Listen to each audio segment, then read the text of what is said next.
Hello everybody, welcome to our channel, our health and wellness. So today we are going to discuss about coal and petroleum.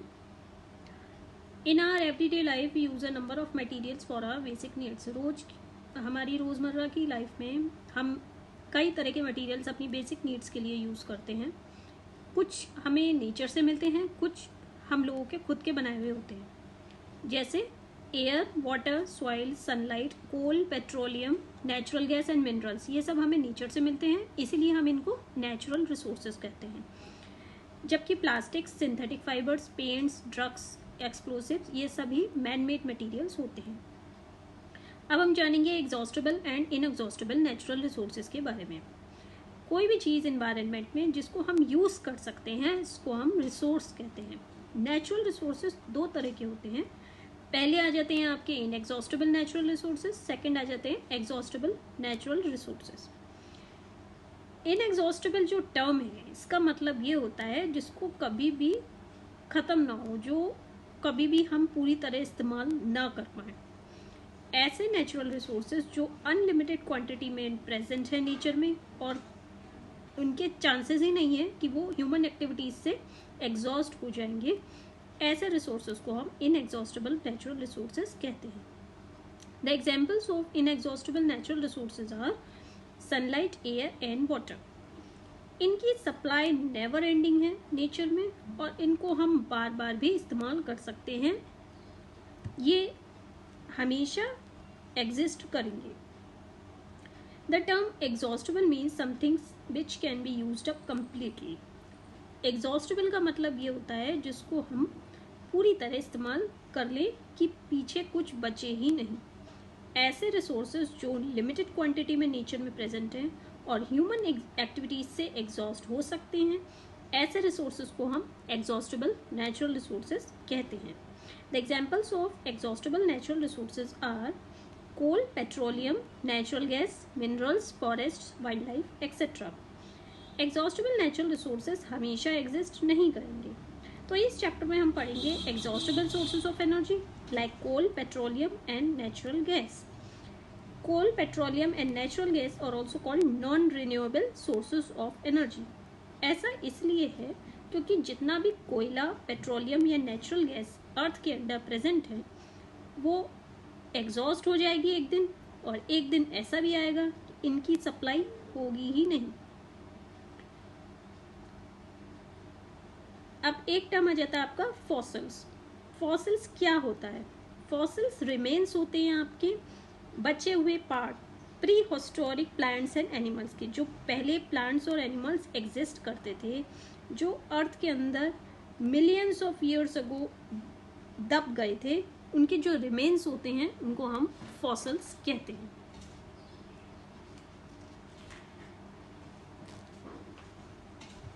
Next आ जाता है आपका fossil fuels. The natural fuels formed from the remains of living organisms buried under the earth long long ago are called fossil fuels. ऐसे natural fuels जो कि living organisms के बचे हुए पार्ट से बने हुए हैं, जो अर्थ के अंदर दब गए थे बहुत समय पहले, ऐसे फ्यूल्स को हम फॉसिल फ्यूल्स कहते हैं. For example, coal, petroleum and natural gas. These all are fossil fuels. Coal, petroleum and natural gas, इनको हम फॉसिल फ्यूल्स इसलिए कहते हैं क्योंकि ये decomposition of remains of prehistoric plants and animals, जो उनके बचे हुए पार्ट हैं जो अर्थ के अंदर बहुत समय पहले दब गए थे, तो उनके डिकम्पोजिशन से बनते हैं. Fossil fuels are exhaustible natural resources, क्योंकि एक बार अगर सारे फॉसिल फ्यूल्स यूज्ड अप हो गए तो वो दोबारा नहीं आ सकते, क्योंकि उनके बनने में मिलियंस ऑफ ईयर्स लगते हैं. नेक्स्ट आ जाता है आपका how fossil fuels were formed. Fossil fuels बनते कैसे हैं? Fossil fuels were formed from the dead remains of living organisms, plants and animals buried under the earth millions of years अगो. ये हम डिस्कस कर चुके हैं कि जितने भी बचे हुए पार्ट्स होते हैं लिविंग ऑर्गेनिजम्स के, चाहे वो प्लांट्स हों या एनिमल्स हों, अर्थ के अंदर दब जाते हैं मिलियंस ऑफ ईयर्स पहले, उनसे फॉसिल फ्यूल्स बनते हैं. अब ये सब होता कैसे है ये जानेंगे. जो प्लांट्स और एनिमल्स मिलियंस ऑफ ईयर्स पहले जिनकी डेथ हो जाती है वो धीरे धीरे अर्थ के अंदर दब जाते हैं और उनके ऊपर सेडिमेंट्स कवर हो जाते हैं, जैसे मड, मिट्टी, रेत, और हवा के कांटेक्ट से वो दूर चले जाते हैं क्योंकि उनके ऊपर मिट्टी और सैंड कवर हो जाती है। अब जब हवा ही नहीं रहती तो जो chemical effects of heat, pressure या बैक्टीरिया है, इनके इफेक्ट से ये जितने भी प्लांट्स और एनिमल्स के रिमेन्स होते हैं ये फॉसिल फ्यूल्स में कवर अप हो जाते हैं, like coal, petroleum and natural gas. अब एक चीज यहाँ नोट करने वाली है कि जितने भी बरीड रिमेन्स होते हैं लार्ज लैंड प्लांट्स के, वो कोयले में बदल जाते हैं, और जो समुद्री प्लांट्स और एनिमल्स होते हैं वो पेट्रोलियम और नेचुरल गैस में बदल जाते हैं। तो इस चीज को हमें नोट करना होगा। अब आ जाता है आपका कोल। What is coal? Coal is a hard black combustible material that consists mainly of carbon. कोल एक ऐसा हार्ड ब्लैक कंबस्टिबल मटेरियल है जिसमें मेनली कार्बन प्रेजेंट होता है। कहाँ मिलता है कोल? कोल डीप कोल माइंस में मिलता है अर्थ के अंदर। इंडिया में कोल मेनली बिहार, वेस्ट बंगाल, उड़ीसा और मध्य प्रदेश में मिलता है। Coal is found in abundance in our country and it is the most important source of energy in our country. अब हम जानेंगे how coal was formed. कोल बना कैसे? Coal was formed by the decomposition of large land plants and trees buried under the earth about 300 million years ago. जो आपके बड़े land के plants थे या ट्रीज थे जो अर्थ के अंदर दब गए थे लगभग 300 मिलियन ईयर्स पहले, उनके डिकम्पोजिशन से बनता है कोल। अब ये हुआ कैसे, इसको जानेंगे। 300 मिलियन ईयर्स पहले अर्थ में बहुत घने जंगल हुआ करते थे। जो लो लाइंग वेटलैंड एरियाज हैं, जो वेटलैंड एरियाज हैं, वहां पर बहुत घने जंगल हुआ करते थे, जो कि पहले बिहार, वेस्ट बंगाल, उड़ीसा और मध्य प्रदेश के एरिया में होते थे। नेचुरल प्रोसेसेस की वजह से, लाइक अर्थक्वेक्स, वोल्केनोस, फ्लड्स की वजह से ये फॉरेस्ट अर्थ के सरफेस के अंदर दब गए। अब इनके ऊपर मिट्टी जमा होती चली गई और वो और दब गए। अब जब वो बहुत ज़्यादा दब गए तो वहाँ का टेम्परेचर भी बढ़ गया, तो वो और डीप पहुँचते चले गए due to high pressure and high temperature inside the earth. High pressure और हाई टेम्परेचर की वजह से, हवा के ना होने की वजह से, इनकी जो लकड़ी थी, जो wood of buried plants and trees, ये धीरे धीरे कोयले में बदल गई। The slow process by which dead plants buried under the earth have become coal is called carbonisation. ये जो स्लो प्रोसेस होती है जिससे जो डेड प्लांट्स जो अर्थ के अंदर बहुत गहरे दब जाते हैं, जो कोयला बन जाते हैं, इस प्रोसेस को हम कार्बोनाइजेशन कहते हैं। Since coal was formed from the remains of plants, therefore coal is called a fossil fuel. Coal plants के रिमेन्स से बनता है, इसीलिए कोयले को हम फॉसिल फ्यूल भी कहते हैं। Coal is a source of energy. Coal mainly carbon होता है। When heated in air, जब हम एयर में इसको हीट करते हैं तो कोयला जलता है और मेनली कार्बन डाइऑक्साइड की गैस की फॉर्मेशन होती है। इस प्रोसेस में बहुत ज़्यादा हीट एनर्जी मिलती है जब कोयला जलता है, तो उसको हम ऐसे लिख सकते हैं, carbon plus oxygen that is from air that leads to formation of carbon dioxide and heat. Coal is important because it can be used as a source of heat energy just by burning it. कोयला इसलिए important है क्योंकि इसको source of heat energy की तरह हम use कर सकते हैं सिंपली जला के, या इसको अदर फॉर्म्स ऑफ एनर्जी में कन्वर्ट भी कर सकते हैं जैसे कोल गैस, कोक या electricity. The real source of energy of coal is the solar energy. तो real source of energy coal का जो होता है दैट इज सोलर एनर्जी। ऐसा क्यों है? क्योंकि जो प्लांट्स और ट्रीज जो डिकम्पोज हो गए थे कोल बनने के लिए, उनकी जो ग्रोथ हुई थी that is by absorbing the energy of the sun during the process of photosynthesis. इसलिए the real source of energy of coal is the solar energy. Next हम जानेंगे यूजेस ऑफ कोल के बारे में। Coal is used as a fuel in homes and industry. Coal को हम as a fuel घरों में या इंडस्ट्रीज में यूज करते हैं। Coal is used as a fuel at thermal power plants for generating electricity. Coal को हम फ्यूल की तरह यूज करते हैं थर्मल पावर प्लांट्स में इलेक्ट्रिसिटी को जनरेट करने के लिए। Coal is also use to make coal gas which is important industrial fuel. Coal को हम कोल गैस बनाने में भी यूज करते हैं जो कि एक इम्पॉर्टेंट इंडस्ट्रियल फ्यूल है। Coal is also use to make coke. Coal को कोक बनाने में भी यूज किया जाता है। Earlier, coal was used as a fuel to make steam to run steam engines of trains. कोल को पहले स्टीम बनाने के लिए भी यूज किया जाता था जब स्टीम इंजन्स चलते थे। Coal was also use as source of organic chemicals. बहुत सारे ऑर्गेनिक केमिकल्स को बनाने में भी कोल का यूज किया जाता है। अब हम जानेंगे प्रोडक्ट्स ऑफ कोल के बारे में। When coal is heated strongly in closed retorts in the absence of air, a number of useful products are obtained.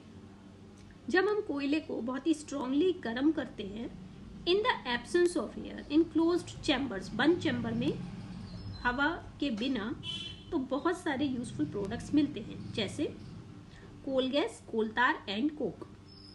जो coal gas, coal tar and coke are the products of coal. ये सभी कोल के ही products हैं। इस चीज को हमें note करना होगा कि ये जो प्रोडक्ट्स हैं ये तब बनते हैं जब कोयले को हम हवा के ऑक्सीजन के बिना हीट करते हैं। This is because if coal is heated in the presence of air, अगर हम कोयले को ऑक्सीजन के साथ हीट करेंगे तो कोयला बर्न होके मेनली कार्बन डाइऑक्साइड गैस बना लेता है और कोई भी अदर यूजफुल प्रोडक्ट नहीं बन पाता।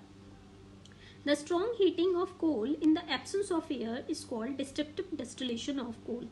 जो strong heating of coal होता है in the absence of air, this process is called destructive distillation of coal. अब हम डिस्कस करेंगे कोल गैस के बारे में। What is coal gas? Coal gas is a gaseous fuel. Coal gas एक gaseous fuel है which is obtained by strong heating of coal in the absence of air. जो कि कोयले को स्ट्रांगली हीट करने पर in the absence of air हमें मिलता है।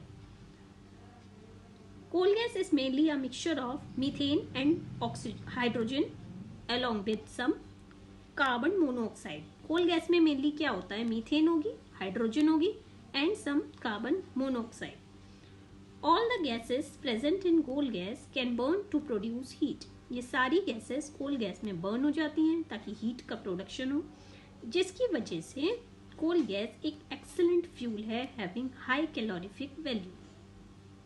Coal gas is an excellent fuel. इसको इंडस्ट्रीज में यूज किया जाता है, ऐसी इंडस्ट्रीज में जो कि कोल प्रोसेसिंग प्लांट्स के पास प्रेजेंट होती हैं। जब कोल गैस बर्न होती है it also produces a good amount of light. Light भी प्रोड्यूस होती है जब कोल गैस बर्न होती है। इसीलिए पहले कोल गैस को लाइटिंग पर्पसेस के लिए भी या इल्यूमिनेशन पर्पस के लिए भी यूज किया जाता था।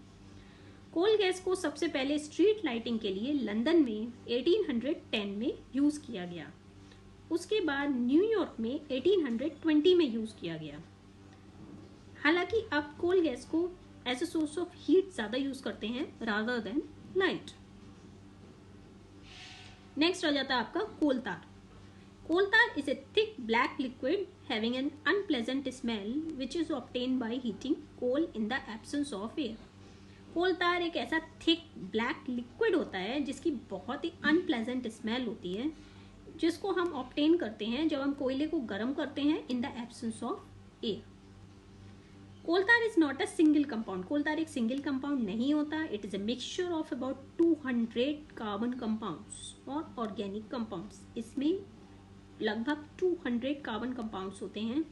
द यूजफुल कार्बन कंपाउंड्स और organic compounds present in coal tar include. Coal tar में जो यूजफुल कार्बन कंपाउंड्स होते हैं these are benzene, toluene, naphthalene, anthracene, phenol, aniline.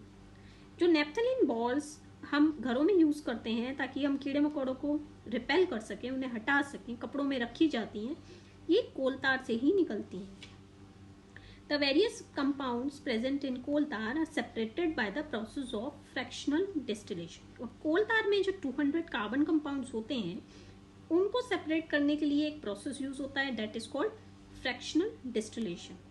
The compounds or products obtained from coal tar are used as starting materials for manufacturing a large number of substances used in everyday life and industry. तो compounds coal tar से मिलते हैं, ये बहुत सारे substances को जो हम एवरीडे लाइफ में यूज़ करते हैं उनके मैन्युफैक्चर में as a starting material use किए जाते हैं. जैसे the products of coal tar are use to make synthetic fibres, drugs, medicines, plastics, synthetic dyes, perfumes, paints, varnishes, pesticides, photographic materials, roofing materials, explosives etcetera. Coal tar has been traditionally use for metalling the roads. Roads में कई बार roads को बनाने के लिए कई बार कोल तार का भी इस्तेमाल किया जाता था. हालांकि अब बाइटुमिन का यूज होता है जो कि एक पेट्रोलियम का प्रोडक्ट है for metalling the road surfaces in place of coal tar. अब नेक्स्ट आ जाता है आपका coke. What is Coke?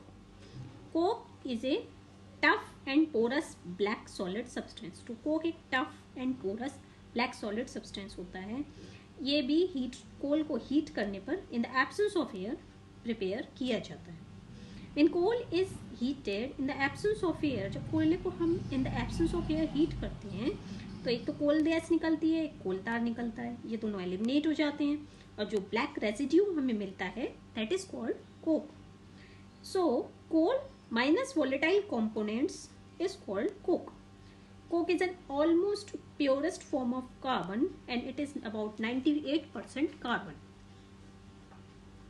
Coke is mainly used as a reducing agent in the extraction of metals like iron, zinc, etc. इसको हम as a reducing agent use करते हैं जब हम metal ore से metal को extract करते हैं like iron and zinc.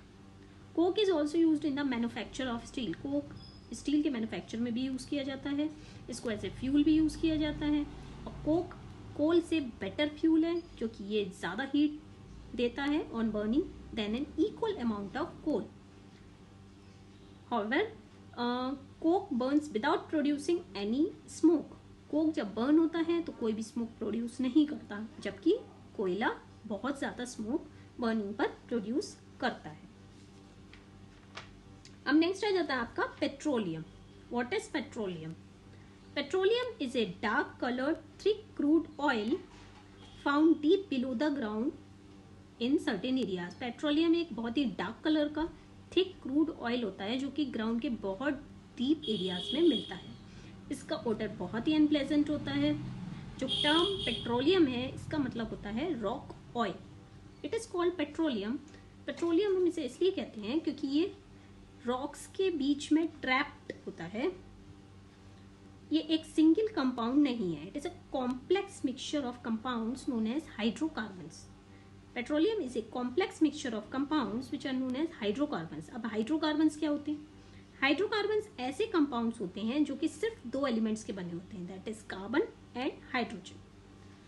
Petroleum insoluble in water होता है. पेट्रोलियम कभी भी वाटर में मिक्स नहीं होता. Petroleum is A natural resource obtained from deep oil wells which are dug in certain areas of earth. एक नेचुरल रिसोर्स है petroleum जो कि बहुत ही गहरे तेल के कुओं में, जो कि एक पर्टिकुलर एरिया ऑफ अर्थ में जब हम बहुत ही गहरे कुओं में जो तेल के कुएं होते हैं वहां पर मिलता है. कोल की तरह पेट्रोलियम भी एक फॉसिल फ्यूल है. इसको हम क्रूड ऑयल या मिनरल ऑयल भी बोलते हैं. अब हम जानेंगे हाउ पेट्रोलियम वॉज फॉर्म्ड. बनता कैसे है petroleum? Petroleum was formed by the decomposition of remains of tiny animals and plants buried under the sea millions of years ago. Petroleum जो टाइनी प्लांट्स और एनिमल्स जो दब जाते हैं समुद्र के अंदर मिलियंस ऑफ ईयर्स अगो, उनके डिकम्पोजिशन से बनता है. ये बिलीव किया जाता है जो मिलियंस ऑफ ईयर्स अगो जब छोटे छोटे प्लांट्स और एनिमल्स समुद्र में रहते थे उनकी डेथ हो जाती है. उनकी डेड बॉडीज समुद्र में डूब जाती हैं और वो डीपेस्ट एरिया में दब जाती हैं और उसके बाद उनके ऊपर मिट्टी और सैंड कवर अप हो जाती है। इसके बाद डेवलप होता है high pressure area, heat, action of bacteria और एप्स। एयर तो होती ही नहीं है डीपेस्ट एरिया में, ऊपर से मिट्टी और सैंड भी नहीं दब जाते हैं तो और एयर कट ऑफ हो जाती है। तो जो dead remains of tiny plants and animals होते हैं वो धीरे धीरे पेट्रोलियम में कन्वर्ट हो जाते हैं।